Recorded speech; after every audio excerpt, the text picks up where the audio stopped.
तर राज्यभरात महाशिवरात्रीचा उत्साह आपल्याला पाहायला मिळतोय। महाशिवरात्रीला अंबरनाथच्या प्राचीन शिवमंदिरात भाविकांनी दर्शनासाठी मोठी गर्दी केली आहे। प्राचीन शिवमंदिर हे तब्बल 964 वर्ष जुनं आहे।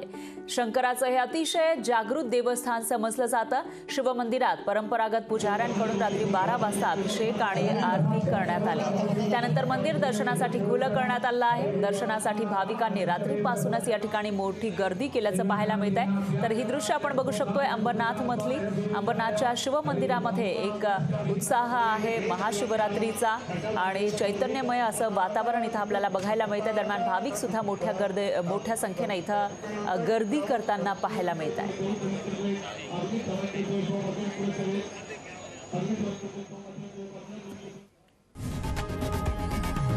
लोकशाही मराठी ऐका, पहा, जागरूक रहा।